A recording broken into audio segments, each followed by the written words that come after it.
Friends, PDF आपको Telegram channel पर मिलेगा, जिसका लिंक डिस्क्रिप्शन बॉक्स में 1-2 घंटे बाद दे दिया जाएगा और टेलीग्राम चैनल को ज्वाइन कर लीजिएगा आप लोग।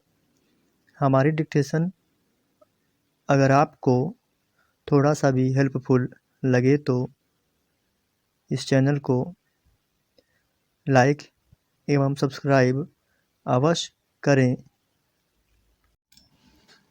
Ready?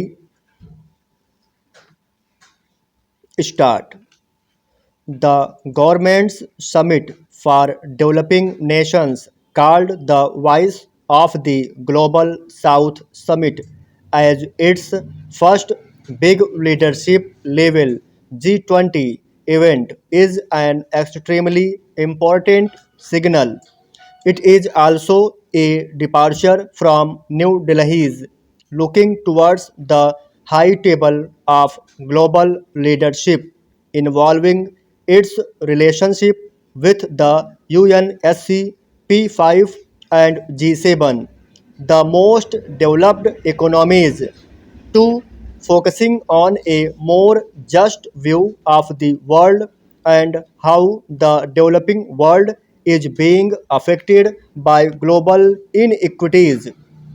In the opening remarks at the virtual summit, Prime Minister Narendra Modi explained the reasons for the shift, how challenges of the COVID pandemic, rising prices of fuel, fertilizer, and food grains, and increasing geopolitical tensions have impacted our development efforts.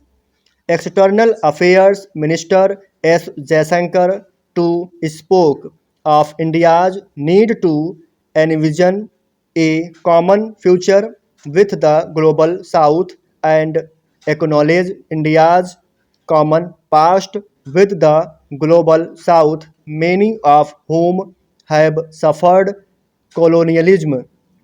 Over 10 different sessions, India and representatives of 125 countries of the 134 that make up the G77 agreed that the key issues include the fragmentation of the international landscape, shortages in grain exports, oil and gas, and fertilizer as a result of the Ukraine war and terrorism.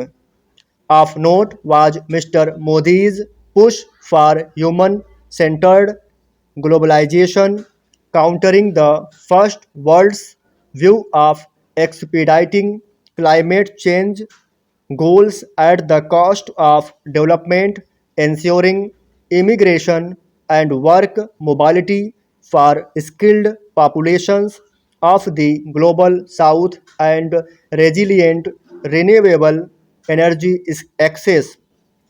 The summit appears to mark a reset in India's foreign policy outlook in its year as G20 president, one which has made the government reclaim the true meaning of non alignment in the wake of the Ukraine war, where it refused to take sides. Minister of State for External Affairs Meenakshi Lekhi's visit to Cuba as it took over G77 chairmanship, a grouping India has shunned, and the invitation to the President of Egypt, a NAM co-founder as Republic Day chief guest were significant too. Of note were some of the summit's exclusions: Pakistan and Afghanistan.